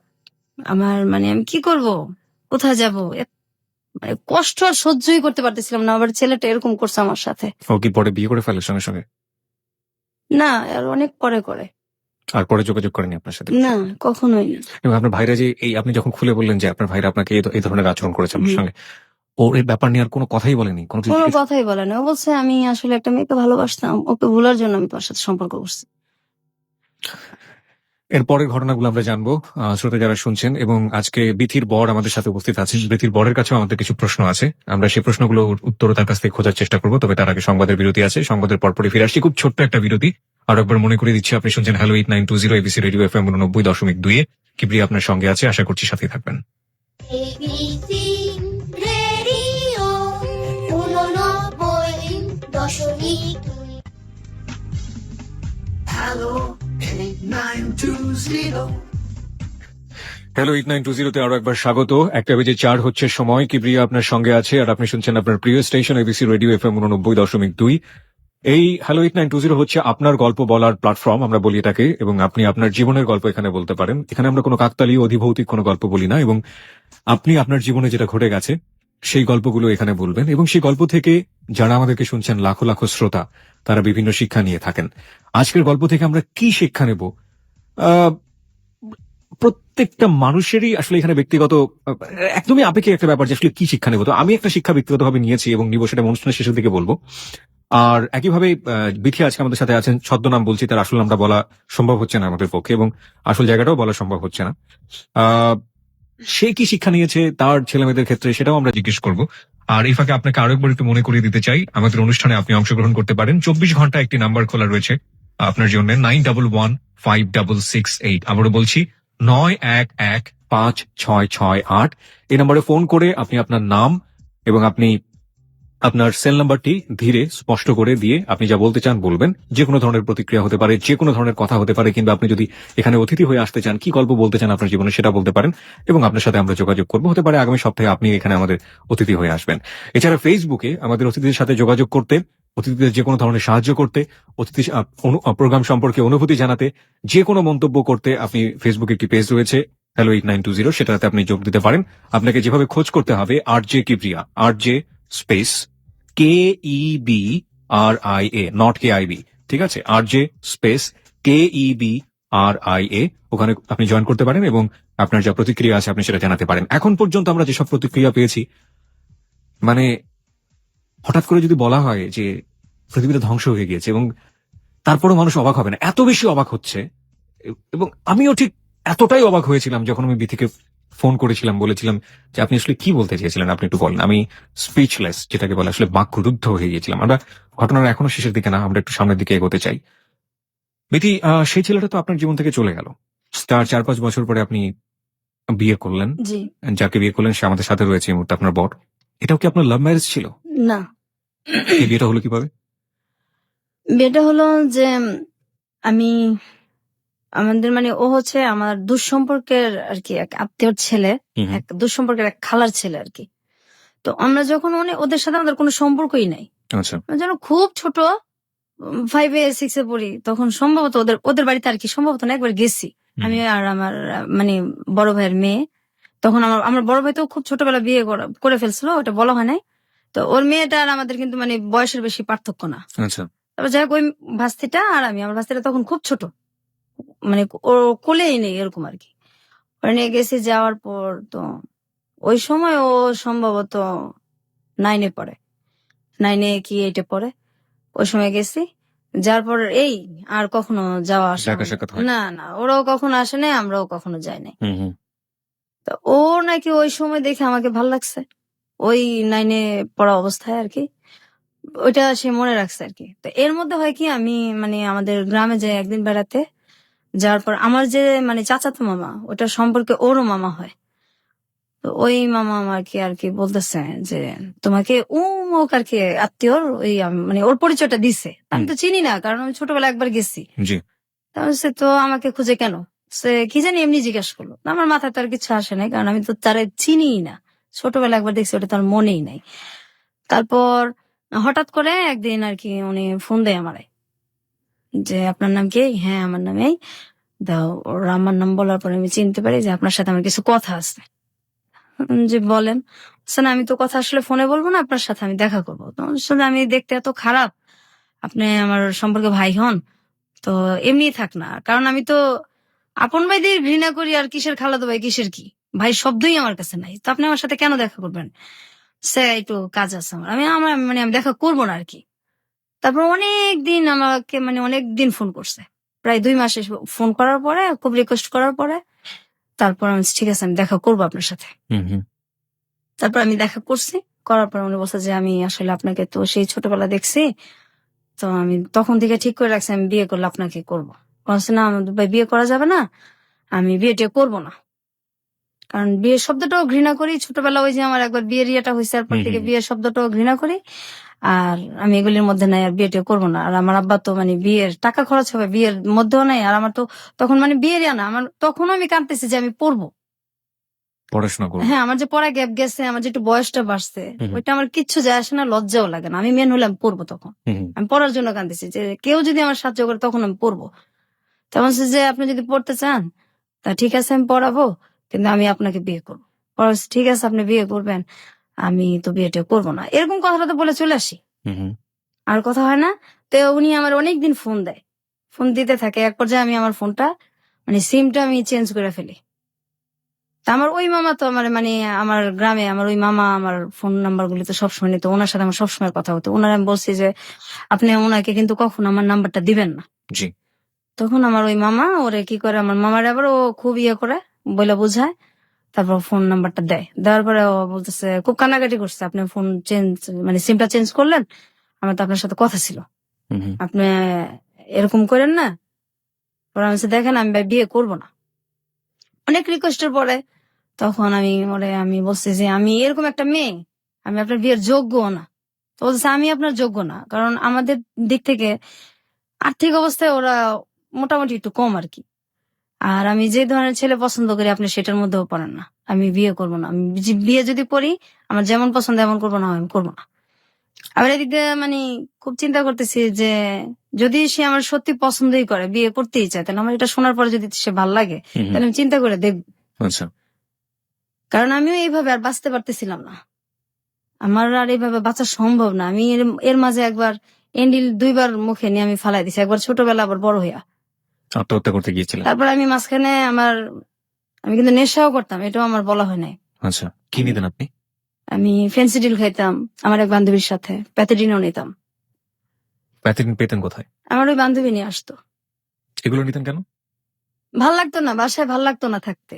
আচ্ছা। ও বলতো যে এগুলি খাইলে কষ্ট ভোলা যায়। তো ওর সাথে এটা আমার বলা হয় না কথা, ওর জি। সঙ্গে আমি বলতেও চাই না এই জিনিসটা, এখন না ঠিক বলে আছে, ফেললাম। পরিষ্কার হোক, সবকিছু পরিষ্কার হোক। হ্যাঁ। তারপর আমি যে এই যে বান্ধবীর সাথে যখন ঘুরতে যেতাম, আমি তো চাইতাম না আমার বাসায় আসতাম, আমার ইচ্ছা করতাম আমি রাস্তায় পড়ে থাকি। আমার বাসাটা আমার দোজকের চেয়েতেও খারাপ লাগতো, রাস্তায় পড়ে থাকি, আমার বাসায় ভালো লাগতো না। তো এই জিনিসগুলি আমি ওনার সব বলছি ফোনেই, এবং আপনি এই যে রেপের কাহিনী সব বলছি ওনাকে। আমি আমার কিছু বাকি রাখি না আর কি, আমার ফ্যামিলির, আমার যে একটা প্রেম করছি সব বলছি। বলার পরে উনি হাসছে, বিশ্বাস করে নাই। হুম হুম হুম। বুঝছো না, এগুলি কি মানে তুমি হয় না? আমাকে বিয়ে করতে চাও না সেজন্য এগুলো হ্যাঁ, করছো। তুমি আসলে রাজি না তো, এর জন্য এরকম করো। তোমার এগুলি কিছু আমার যায় আসে না, আমি তোমার বিয়ে করবো। বলছি না, এগুলি সব সত্যি। তারপর যখন আমি খুব কান্নাকাটি করছি, তখন উনি আর কি বিশ্বাস করছে এক পর্যায়ে। করার পরে বলছে যে এগুলি আমার কোনো কিছু যায় আসে না, আমার তোমার ভালো লাগছে, আমি বিয়ে করবো, বাস করবো। তা আমার বাড়ির কেউ রাজি না। আমি বাসায় এটা জানাইছি ব্যাপারটা, আমার বাসায় কেউ রাজি না। আমার ভাবি, দুই ভাবি, আমার দুই ভাবি তো আমার মানে আমার মায়ের ভালোবাসা আমার দুই ভাবির কাছ থেকে আমরা পাইছি। মা আচ্ছা। বলতে আমার ওই দুই ভাবি। অনেক যদি রাগারাগিও করি, মানুষ তো বাবা মাকে এটা মানে বাবা মায়ের সাথে বুঝায়। জি। তা আমার ভাবিদের সাথে রাগারাগি করলেও তারা কখনো আমাদের সাথে রাগ করে থাকে না। আমার দুই ভাবি আমাদের রাগ কষ্ট সব বুঝে, এবং বুকে আবার তুইলেই নেয়, ভাবিরেই নেয়। তারপর আমার ভাবিদেরকে আমি বুঝাইছি যে এইভাবে কতদিন আমি বাঁচবো, আমার এইভাবে বাঁচাও সম্ভব না। এই ছেলেটা এরকম, সবাই বলতেছে যে ছেলেটা পড়াশোনা বেশি করে নাই, আবার আমাদের সাথে আর্থিক দিক দিয়েও যায় না, এটা কিভাবে হইব। দেখেন এইভাবে আমি তো আর থাকবো না। আর ওর ছেলেটা আমার এত মানে চাইতেছে, তো কেউ রাজি না, কাউরে মানে আমি বাসার কনভিন্স করতে পারতেছিলাম না। তারপর এক পর্যায়ে ও আমার কিভাবে জানে আমার বড় বোনের হাজবেন্ডের ফোন নাম্বার নেয়, নিয়ে ওনার সাথে মানে খুব যোগাযোগ করার পরে উনি আমার আব্বাকে আর কি খুব রিকোয়েস্ট করে। উনি ওর সাথে দেখা করছে, কথা বলছে, বলছে যে ছেলেটা যেমনই হোক, ছেলেটা ভালো, আপনি দিয়ে দেন, বিয়ে দিয়ে দেন। আর এদিকে আমিও আমার মানে বাসায় বলছি। তারপরে এক পর্যায়ে বিয়েটা হয়। তো বিয়ে হওয়ার পরেও মানে আমি ওদের বাসায় অনেক কষ্টে ছিলাম, এখন তো একটু আলাদা হয়েছে। ওর মা আর বোনের, ওর বাবা নাই। আচ্ছা, আমি এই প্রসঙ্গে আসতে চাই। আমি একটু আপনার বরের কাছে যেতে চাই। আপনি অনেকক্ষণ ধরে বসে শুনছেন এবং মাঝে মাঝে চোখ মুছছিলেন ওর, আপনার ওয়াইফ যখন কাঁদছিল। আপনি যে এই যে ওর ব্যাপারগুলো জানলেন এবং জানার পরেও আপনি ওকে বিয়ে করেছেন। জি। সাধারণত এরকম হয় না, যেমন যাকে সে 2 বছর ধরে লাভ করেছে এবং সেই ছেলেটাও জীবন থেকে চলে গেছে এটা শোনার পরে, এবং কোনো প্রশ্নও করে নাই যে আসলে কি, জাস্ট কেটে পড়ার জন্য সে বলেছে অন্য একটা ছেলেকে মেয়ে লাভ করে সে। তো আপনি কেন তাকে বিয়ে করলেন? আমি করলাম তার কারণ হচ্ছে আমি আসলে তাকে ভালোবাসি। ছোটবেলা থেকে দেখছিলাম একবার, তারপর থেকে আমার মনের মধ্যে ওর জন্য একটা জায়গায় তৈরি হয়েছে। তো যে কথাগুলো ও আপনাকে বলছে, আপনি যখন মানে প্রথম যখন ও কথাগুলো আমাকে বলছে, আমি তো বিশ্বাস করতে পারিনি। এটা বিশ্বাস করার কথা না, জি। কারণ বাবা মা এরকম হয় বা ভাইরা এরকম করতে পারে, এটা তো ভাবাই যায় না। আমি প্রথমে শুনে তো প্রথমে এটা আমি ওইভাবে নেই না, আমি প্রথম বুঝতে পারছি যে ও আমাকে পছন্দ করে না, বিয়ে করতে চাচ্ছে না, এই জন্য হয়তো আমাকে মিথ্যা কথা বলতেছে। যখন এক পর্যায়ে ও খুব কান্নাকাটি করলো, সত্যি কথাগুলো মানে বুঝাইতে পারলো, তখন আমি তো মানে নিজেই হতভম্ব হয়ে গেছি, এটা কি করে হয়, আপন ভাই। এগুলি তো আমি পরে বললাম যে দেখো ভাই, ওইটা একটা একটা অ্যাক্সিডেন্ট বা একটা দুঃস্বপ্ন মনে করতে পারো তুমি, ওইটা নিয়ে আমার কোনো মাথা ব্যথা নেই, কারণ এখানে তোমার কোনো দোষ ছিল না, তুমি পরিস্থিতি শিকার। ওইটা আমার কিছু যায় আসে না, আমি তোমাকে ভালোবাসি, যে কোনো কিছু বিনিময়ে তোমাকে চাই। ওই ভাইদের মুখোমুখি যখন আপনি হন, আপনার ফিলিংসটা কি হয়? সে তো আপনাকে বলে বোঝাতে পারবো না। যদি আল্লাহ তাআলা আমাকে ক্ষমতা দিত, এই বিচার মনে হয় আমি নিজে হাতেই করতাম। আচ্ছা বিধি, আপনার কাছে একটু আসি। আপনি এখন আপনার সেই বাপের বাড়িতেই আছেন এবং আপনি নিচতলায় থাকেন সম্ভবত, রাইট? হ্যাঁ, এটা আমি এই যে কয়েক মাস আগে আসছি, আমি তো অসুস্থ। কেন আসছেন? আসছি, আমি খুব অসুস্থ থাকি। আমার মানে ওই যে আমার শরীরের যে থাইরক্স, এটা সম্পূর্ণ শুকিয়ে গেছে। টেনশনে আমার ডায়াবেটিস হয়েছে, আবার হাই প্রেশার হয়েছে, এত অল্প বয়সে সব টেনশনের কারণেই হয়েছে। তো মাঝে মাঝে এত অসুস্থ হয়ে পড়ি যে আমি মানে রান্না বান্নাও করতে পারি না, এরকম অবস্থা হয়। তো কাছে থাকলে আমার 2টা ভাবি আছে, ওনারা খুব ভালোবাসে, ওনারা আমাকে দেখে। আপনারা যে বাসাতে থাকেন সেখানে কি আপনাদেরকে ফুল ফ্যাসিলিটি, মানে যে সুযোগ সুবিধাগুলো দেওয়া হয়, মানে আপনার শ্বশুর কি দেয় সুযোগ সুবিধাগুলো? না না, না, না। এগুলি কোনো আমার ভাইদেরকে যেভাবে দেখতো আগে থেকে ওইভাবেই দেখে। হুম। আর আমি তো এই বাসাটা যে ভাড়া নিছি, আমাকে ভাড়াও দিবেন আমার বাবা। মানে আপনাকে ভাড়া দিতে হয় নিজের বাড়ি? অবশ্যই, আমার ভাইরা থাকে 2 ফ্ল্যাট নিয়ে, ভাইরা 2টাও থাকে। তারা কারেন্টের বিলও দেয় না, বা ভাড়া তো প্রশ্নই আসে না, যেখানে বিলটাই তাদের কাছ থেকে নেওয়া হয় না। কিন্তু আমার কাছ থেকে সবই নেওয়া হয়, এবং আমি যে ভাড়াটা নিছি এটা অনেক রিকোয়েস্ট করে নিছি। আমার আব্বা আমাকে ভাড়াও দিবে না, আমি খুব রিকোয়েস্ট করে, খুব কান্নাকাটি করে তারপর ভাড়াটা নিছি, আমাকে দিবে না এখানে ভাড়া।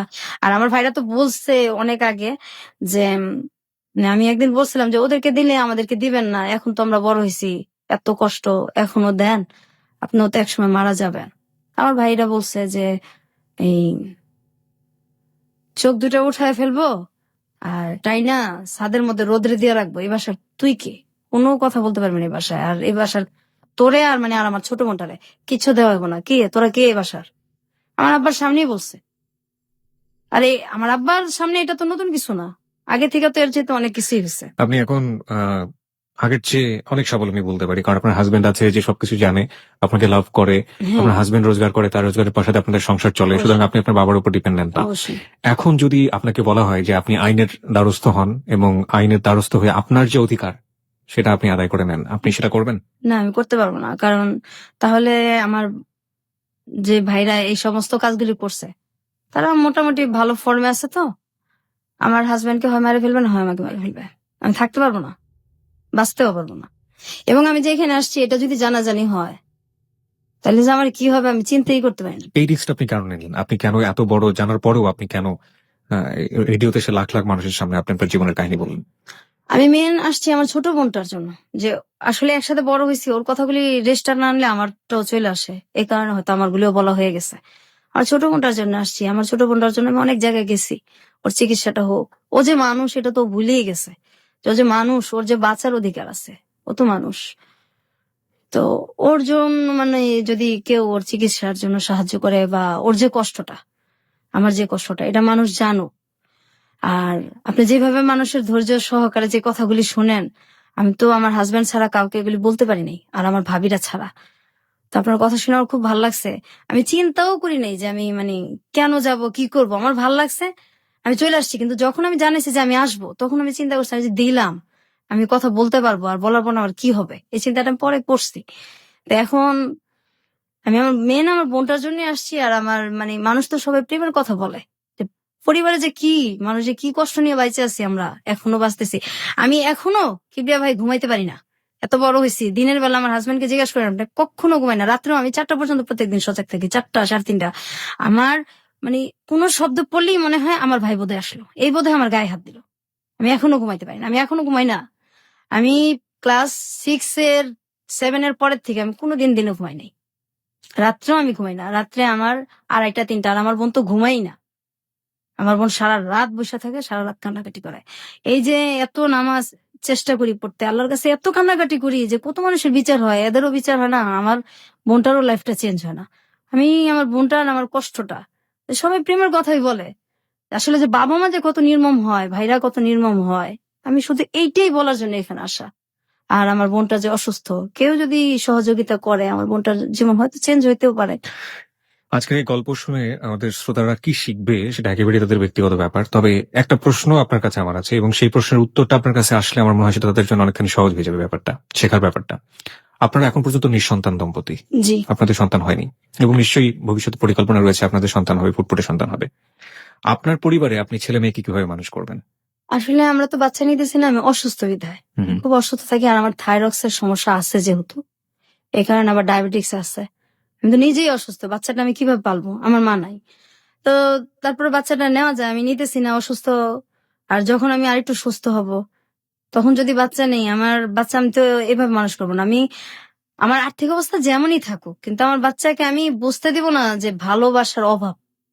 এটা তো একটা দিক। একটা একটা হচ্ছে দিক। ধরুন আপনার পরিবারে একটা ছেলে থাকলো এবং একটা মেয়ে, একদম সমান ভাবে দেখবো। আর আমার ছেলে এরকম ভাবে আমি বড় করবো, সে যে কুদৃষ্টিতে তাকাবে এর প্রশ্নই আসে না। আর যদি সে করে এরকম, তার ক্যারেক্টার যদি এরকম হয়, আমি বাড়ি থেকে বের করে দিব। This track was downloaded from FusionBD.com. আমি একদম বাড়ি থেকে বের করে দিব, তার কোনো পরিচয় আমি কখনো দিব না। গল্পটা এখানেই শেষ। আপনাদের দুজনকে অনেক অনেক ধন্যবাদ। আপনাকেও ধন্যবাদ। আমি শুধু একটা জিনিস এখানে মেসেজটা দিতে চেয়েছিলাম, যে আসলে কি করা উচিত। যারা অন্যায় করে, যারা অন্যায় করবে, তা সে যেই হোক না কেন, নিজের সম্পর্কের হোক বা যেই হোক না কেন, অন্যায়ের বিচারটা যেন সেখান থেকে হয়।